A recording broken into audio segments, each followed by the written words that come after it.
Welcome to the Practice Podcast, conversations probing the nature of practice. I'm your host, Dave Fearon, co-author with Peter Vale of the digital book on Practice as a Way of Being. Find it at mylibrary.world. And now to our show.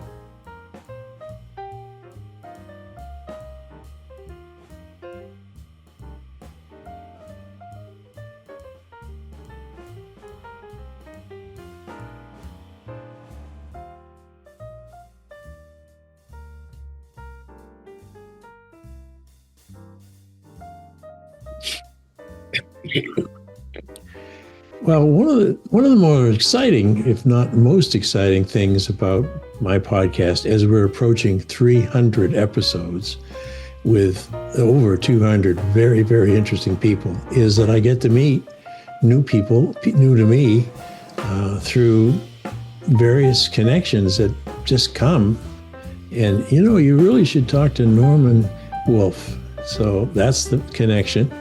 And then I looked and I said, the living organization, that is my cup of tea. So it's my pleasure, Norman, to welcome you. And let's start with that. You're doing a lot with that team. How did it become your sort of way of expressing what organizations are like? Well, it's been a lifelong journey in many ways, and over the last 2 decades, it's become my calling in life. I've been a businessman. I've worked for Hewlett-Packard, Pratt & Whitney back in your neck of the woods.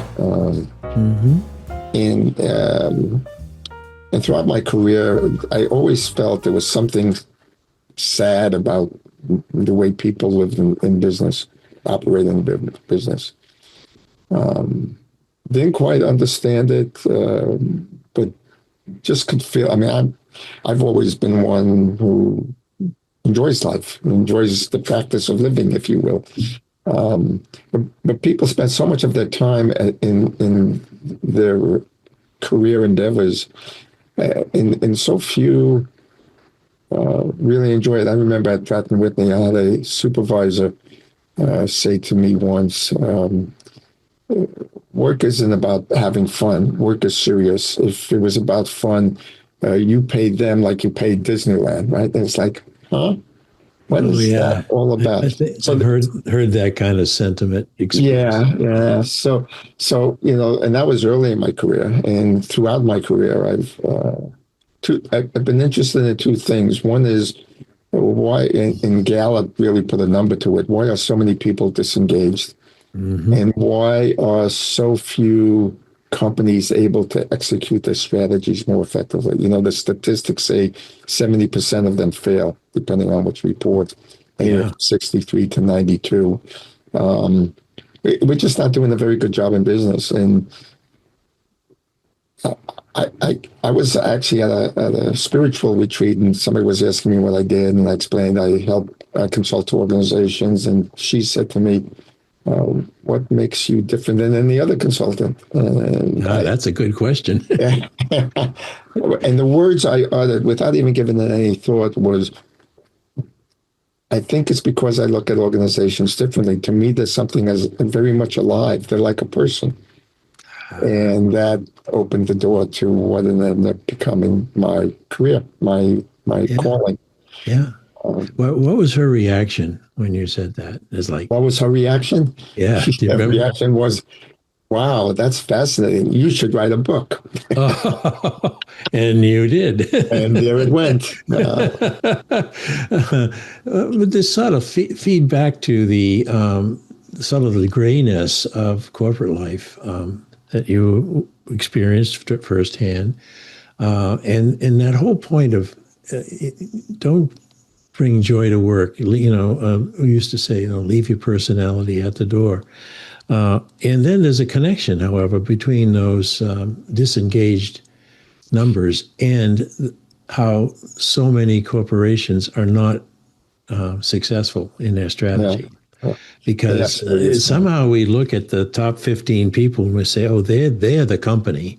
And the 10,000 others who are sweating and straining to make their product and sell it and ship it and all that are just numbers on a spreadsheet. And I've railed against that all my years as a management educator and try to convince my students who are in the heart of the corporate world here in Hartford, Connecticut, to please, please, please be pleased when you're at work. You're entitled to enjoy a conversation. You're entitled to be curious about how things are done and ask. And of course, some of them would come back to me and say, I tried that and I got this cold look. So back to you and back to the living organization.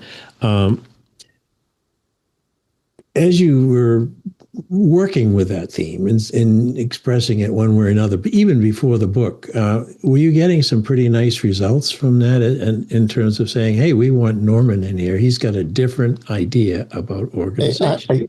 I mean, the things that I'm beginning to see, and now that I've more formalized and structured it, easier to explain, somewhat much more easier, more concrete in many ways. We're able to actually see very concrete results. And one of the companies I've been working with are performing so much better. Better in terms of the results, the bottom line results, but yes, and also better in terms of employee engagement. The most exciting part for me in many ways is leaders are telling me they've never enjoyed being a leader more since they've worked with me. Wow. And that speaks a lot, because the tension and pressures on leaders today is just almost inhuman. They're expected to take an organization of 100, 1,000, 50,000, 100,000 people and do something with them, make them, perform and have them contribute to the world in some positive way. And that's just, it's just way too complicated today. Things are moving too fast. And the idea is, you've got this group of people. Wouldn't it be nice if the people took a deep sense of ownership for the success of the organization as much as the leadership does? There you go. That's really what we strive to accomplish with our framework. And it really does require fundamentally shifting what I call shifting the paradigm. Yeah.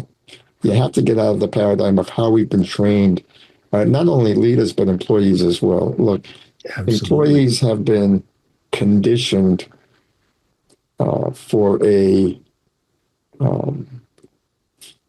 modern factory environment from the day we put them in elementary school.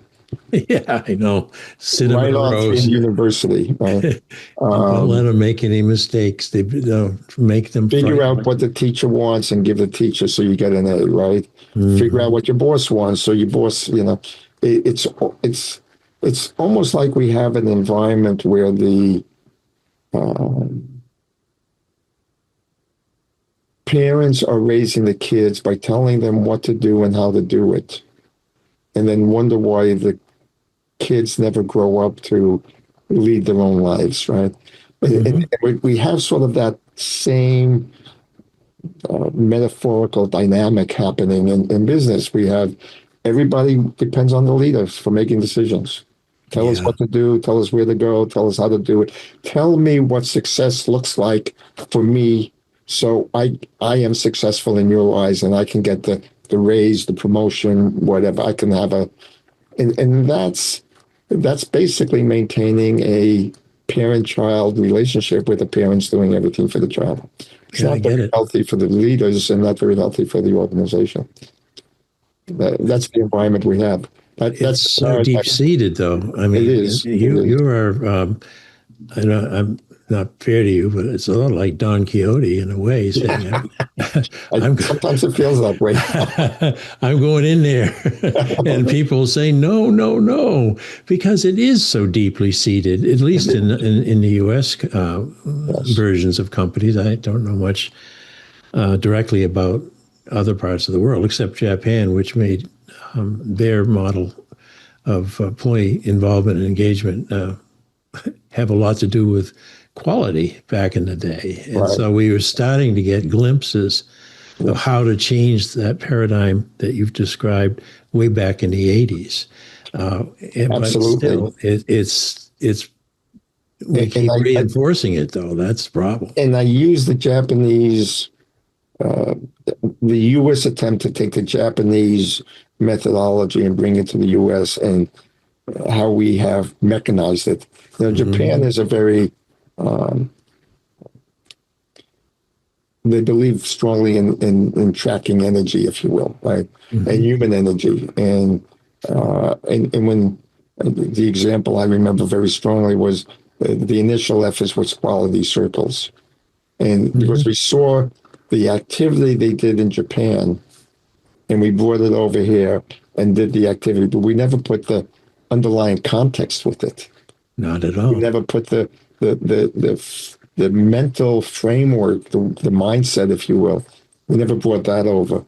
I remember probably about 5 years ago, I was at a conference on lean manufacturing, and I was talking to the head of operations. I think it was at Providence Health, and they were very big on implementing lean. And I remember she said, "We have so much lean project work being done, but they're going through it like checklists.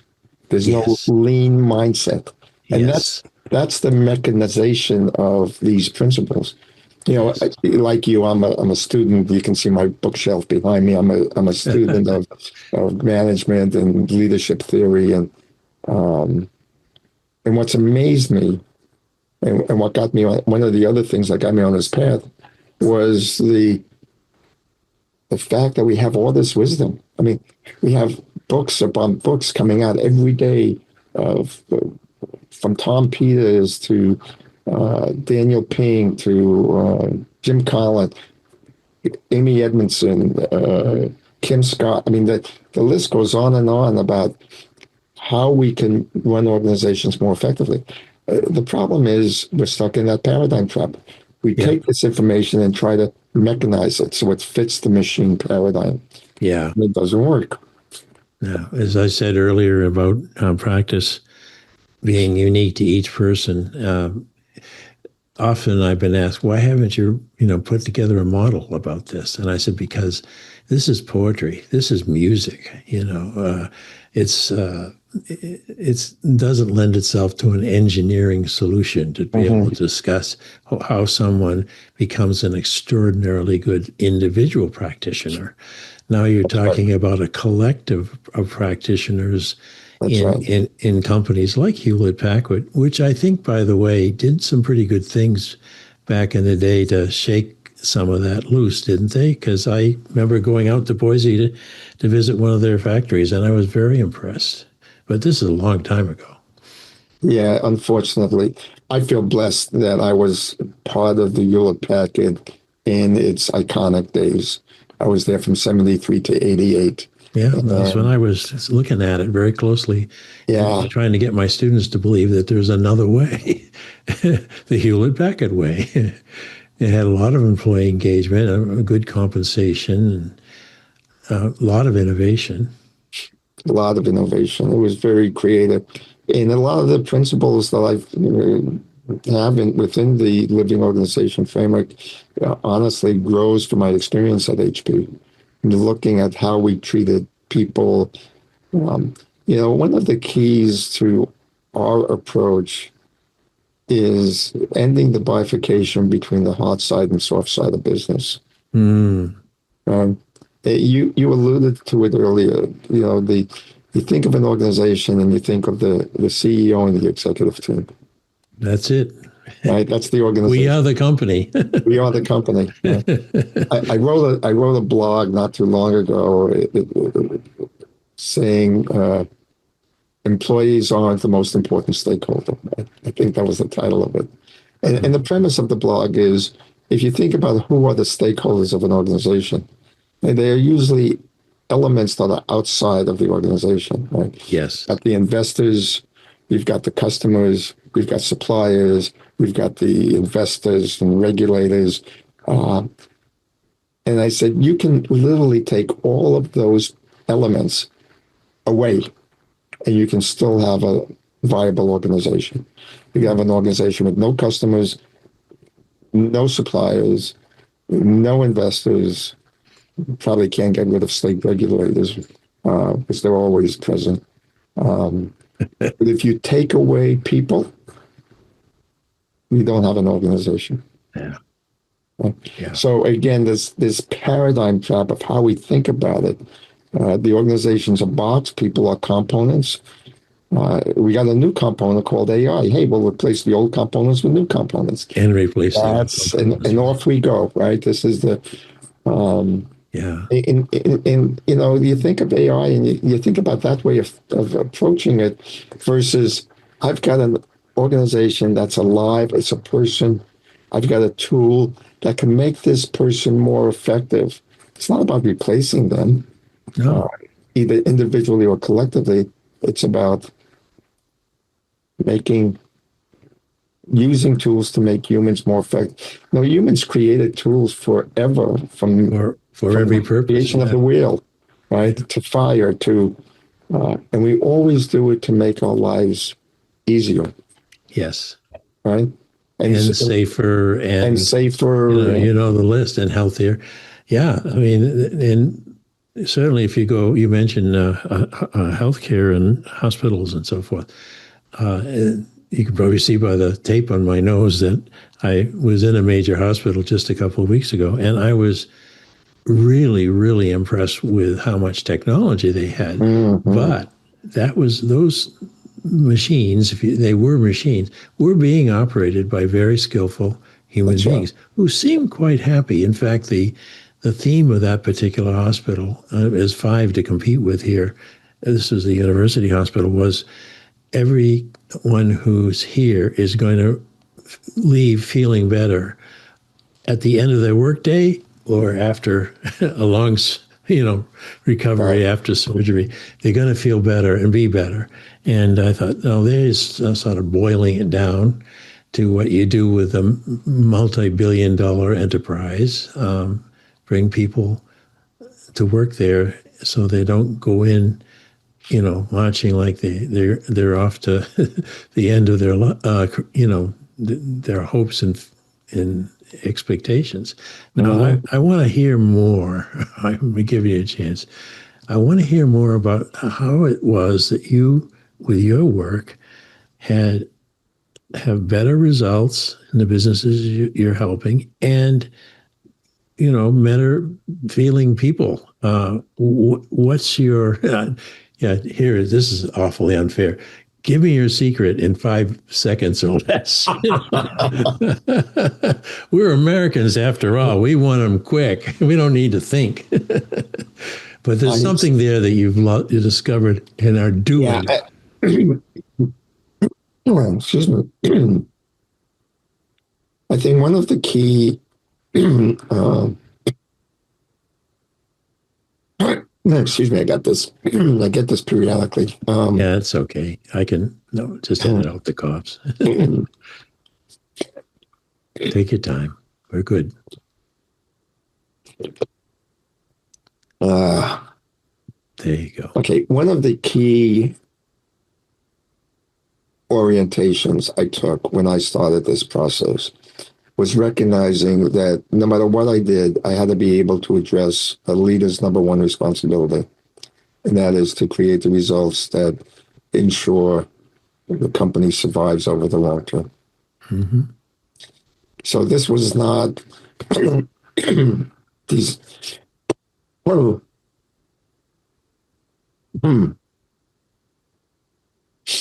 This was not designed to be a people-centric system. This was designed to, because I've heard a lot of consultants, especially a lot of OD consultants.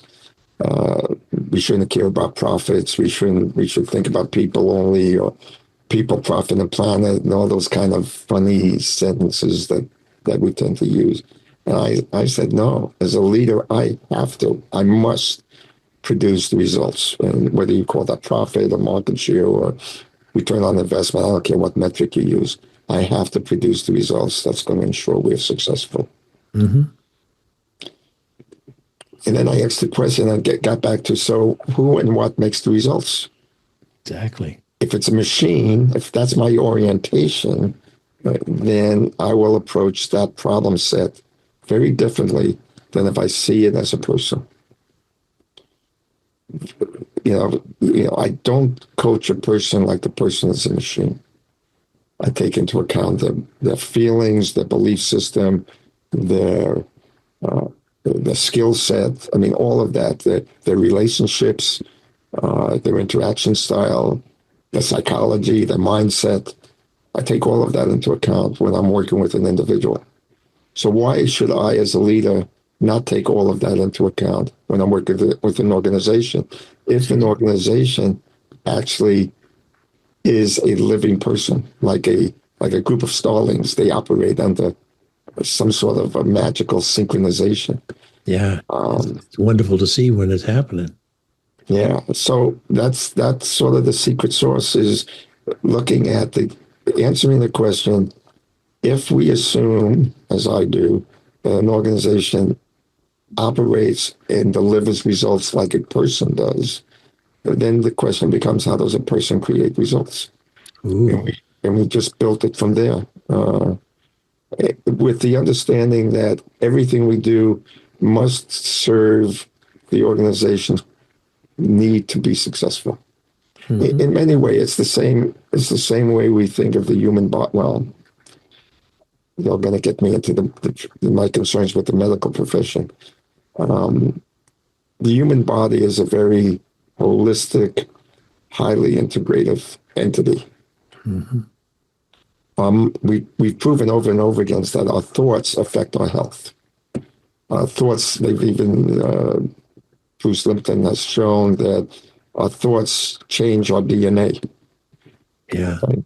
I've heard And that too. so, and so if we know that about the human body, why don't we take that same thing into the corporate body? And why don't we apply the same principles? So that's what the Living Organization Framework did, is it just completely broke down how does a human create results? What are the skills a leader needs to lead a living person, not a machine? Mm-hmm. For example, our core skill is not making everything about our intellectual mind, logical, rational, because humans are not logical and rational. So we call it heart-centered wisdom, being able to add the wisdom of our intuition, insight, inspiration to our logical mind, so we're more balanced in how we relate to the challenges. Integrate that with our communication style, so we have heart-centered communication. Understanding this notion of the context, the underlying framework that causes us to behave the way we do. And how do you reframe context? It's a simple formula. We want to change the outcomes to have different outcomes. To change the outcomes, we have to change our behaviors. Yep. But our behaviors are determined by our context. So to change our behaviors, we have to change our context. From a purely practical, have to create new results. Yeah. We have to learn how to reframe context. So that's another skill we teach. And then we put together a set of system tools, if you will, like how do you do a SWOT analysis for a living person? Yeah. Which is very different than doing a SWOT analysis for a machine, right? Yeah. And how do you create a plan? And then most importantly, coming back to what we said earlier, how do we get the people to contribute from a wanting point of view, not a have to point of view? Oh, that's To the great. success of the whole, not just to their success, but to the success of the whole. How do we get them to go beyond buy-in to ownership? Yeah. And so we have a thing we call contribution week. So I've taken it pretty much apart, the whole process. I had a friend of mine once say, Norman, I now understand you. Oh, yeah, you're the kind of person who somebody asks you what time it is. You have to take the clock apart to find out how it works, put it back together, and then you'll tell them with confidence it's 3 o'clock. I guess that is me. I am a systems Thinker. engineer to the core, Yep. and so I took the human dynamics organization, the living organization apart, and built it back together again. Yeah, but you're not taking the human being apart. That's what I Yeah, like. not You're taking it. looking at them as a whole, emotions and you name it. And in other words, if the well-functioning human being, in every sense well-functioning, who can achieve results, is That's right. your icon for the organization that lives, then you can continually extract lessons from successful people. Absolutely. And Absolutely. now, why in this team can they not get the last 5 minutes and score to save themselves? And another team who was way behind, this is basketball, for example, in the last quarter can get 30 points and win. That's What's right. the difference? And then Yeah, you look at, if I were using your model, I'd say, well, let's see, let me pick one team member and ask myself, what do I see in her? And what is her expression? Is she energized? And then if I can see that, let's say in Paige Booker, who was a UConn star before she went into the WNBA, I would see Paige and I would see how in the last few minutes she knew the floor, she knew where everything was likely to go. She would talk to her team members. You could hear her and not trash talk. I mean, encouraging oh, talk. yeah, Aren't we having fun now? That kind of talk. And then, therefore, they became unbeaten and the national champions 3 years in a row in recent time. That's the University of Connecticut. But I want to go back to you now. And when you're going into a client organization for the first time, what are you looking for? As far as that human, that well, one of many. uh, what I'm looking for is mostly I start with CEOs who feel a sense that something needs to change. They may not be able to articulate it. They usually cannot ask for it. They're usually asking for help me, get my people to execute more effectively, or Oh yeah. how do I get my people to buy in more, or your typical list of concerns CEOs have. But I'm looking for somebody who has a sense and has an openness to maybe it's the way we think about what an organization is, without getting into too much of that. And then the way I work with them, like I said, the number one responsibility they have is to ensure results. So that's my starting point. What do you want to Mm-hmm. accomplish? How do you want to accomplish it?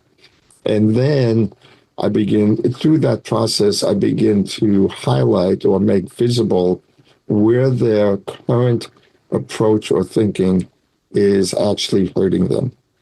Yeah. It's sort of like, going back to the metaphor of raising a child. It's like I listen to the CEO and then I say, by you telling that person how they should do it, you think you're helping them by solving their problem, but they just made their problem your problem. You solved it. They never learned anything. And so maybe you want to change that. And that's just one example. And you wonder why you're exhausted every day. Yeah, Yeah, it that's goes true. back to I what see it. it goes back to your title of your podcast. It's practice, right? You Yes. can't teach this in a classroom. You can You got to teach do it. them. You can teach them the theories in the classroom. You can teach them the principles in the classroom. You can teach them the new way to think, but you can't teach them the you can't have them embody the new way of thinking. They don't embody the skills until they practice, practice, practice. Yeah, true, and are allowed the freedom to start Absolutely. a role and maybe struggle a little bit, and then get used to, and then innovate, and all of that All to of get that. them up for that. But I thought, as you say, results about our basic way of thinking about practice, Peter Bale in mind, which is a choice that a person makes of a certain kind of results that they want to achieve in their life. So right away, we define practice as a choice of results. And then we fit it in between. All right, if you want those results, you're going to continually learn, and you're going to hit new contacts every day and new contexts every day. And the growth is there, but you define it in the results that matter to you. And that's not always true. And I mean, there's massive companies around here, as you know. You've worked in East Hartford. I used to wonder, how did you get someone taking claims calls to feel that the results of the financial results of her company are meaningful to her and matter? And there's a huge stream of things that one needs to actually understand is there before you can see bottom line results coming out in a report and how you handle that claim. But there's a lot of people handling those claims, and a lot of Yeah. and I had enough exposure to one of our local companies through a collaboration with my university that I saw that there were actually quite a few of their claims people on that phone who really felt, that the job was contributing, and they saw the connection between a well managed claim, which is many steps, that everyone feels satisfied and the company has been ethical and moral, and the excitement of the CFO when he's giving the quarterly results. They could see it, and so you and I are. Well, you touched on a very, very critical point when it comes to humans, choice. Yes. It's actually it's one of our six core principles. And the way we say it is engagement requires empowerment, and empowerment can only happen if the person experiences they have a choice over their lives. And, Beautiful. most people don't feel like they have a choice. Most people are not. They're here to serve the master. They're here, again, going back. It's been ingrained from educational times to work times. Find out what the boss wants, find out what the teacher wants, and give it to them, and you'll be successful. You don't have a choice. If you don't do what they want, you're going to get fired. I mean, there's this whole we use really funny, pretty phrases like our employees are our most important stakeholder. We talked about that. The other one I love is employees are our most valuable asset. Well, go look up the definition of asset. Yeah. It's something you own. Yeah. It's a lump of gold. I give talks. I highlight that, and I said I thought we gave up slavery a long time ago. We have this notion that we own them, that they're our asset. They're supposed to do what we tell them to do. Well, nobody's going to feel empowered if you have that. If you don't have the power of choice, you are never going to be empowered. Period. It's that simple. So we build into this framework that whole notion of, and the way we teach leaders to coach or to do performance reviews is ask them what they want to do. But you have to help them understand the opportunities that they can contribute. You have to make them understand what the what the organization needs, and then let them choose how they're going to contribute. That's it. Don't just say, have freelance yourself through this company. No, no, But no, no. you are saying there's a ladder, there's a horizontal part of this company where you can zip and move and find where you are most It's even within a happy. given it's even within a given job. Let them understand what is required, what the company needs to make claim processing effective. Right. What is needed? Accuracy, compassion with the claimant. Mm-hmm. I mean, all the aspects, not just the numbers part of it, but what does it Mm-hmm. mean for a claim processor to really do a wonderful job? And then say, is this something you want to do?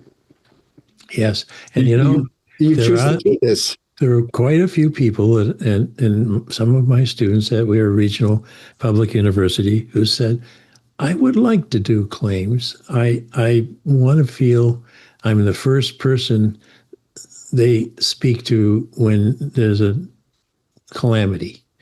And I want to have that opportunity to help them see their way forward. Now, Yeah. 30,000 employees in this particular company, but everything comes through the claim process. And so it's, you're saying, I want to be in the catbird seat. You know what? Not When that I they're was, going to pay me $300,000 to do it, but I think that model as I'm listening, and I want to have a moment about your book. If I leave work at the end of an 8-hour day with a lunch break, if I feel light and useful and have stories to tell that aren't complaints and bitching and moaning about my job, that I can actually say, this moment I learned something new, then the whole company, at least as a sample of that one person, is doing quite well.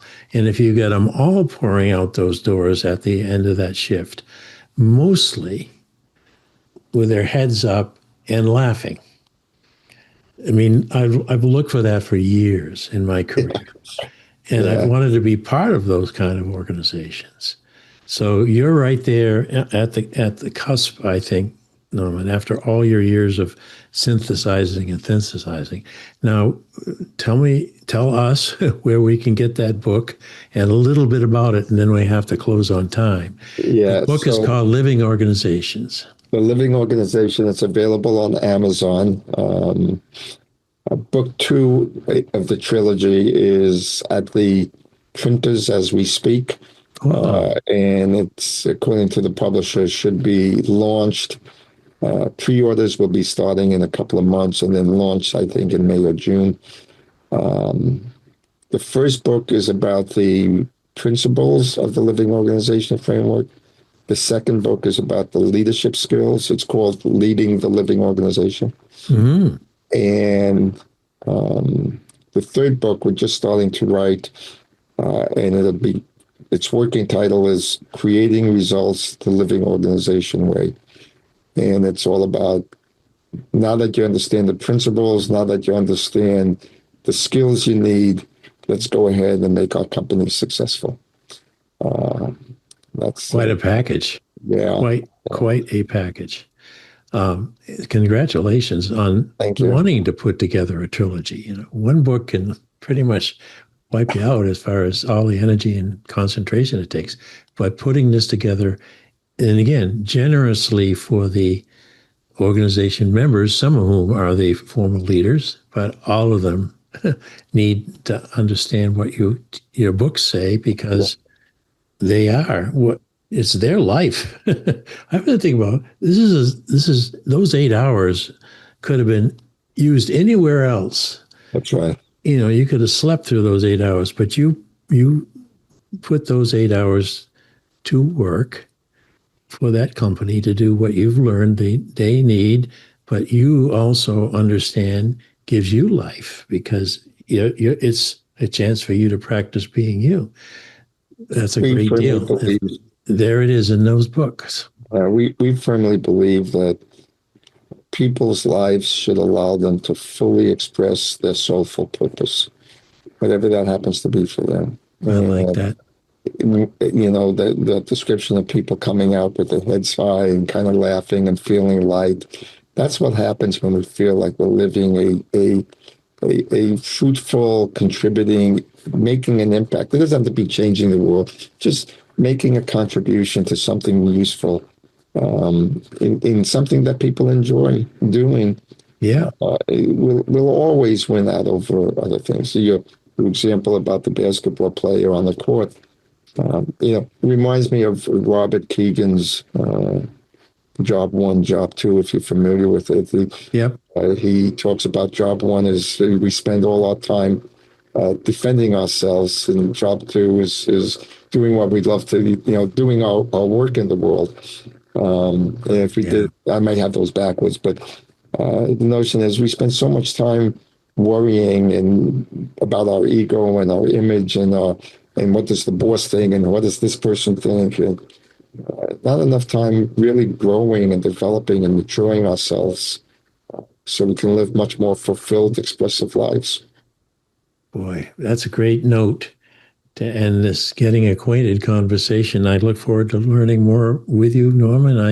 I am going to get the book because it seems so compatible with what Peter and I have said and with whom I have interacted for all these years about that the individual who's happily chosen something that they can do well and get better at. So, well, I'm very thankful for you having me on your podcast, and love to come back again, especially as we get closer to launching book 2.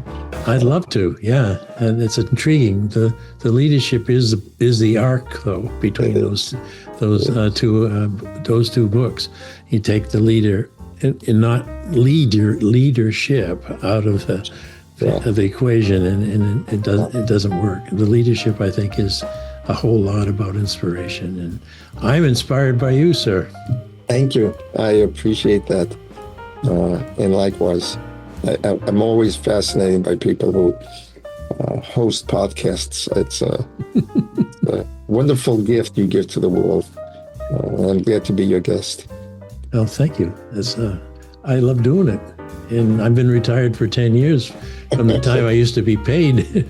This is what I call, I'm a free-range teacher now. Yeah. but very interested in the living organization. Thank you, Wolfe. Bye. Bye now.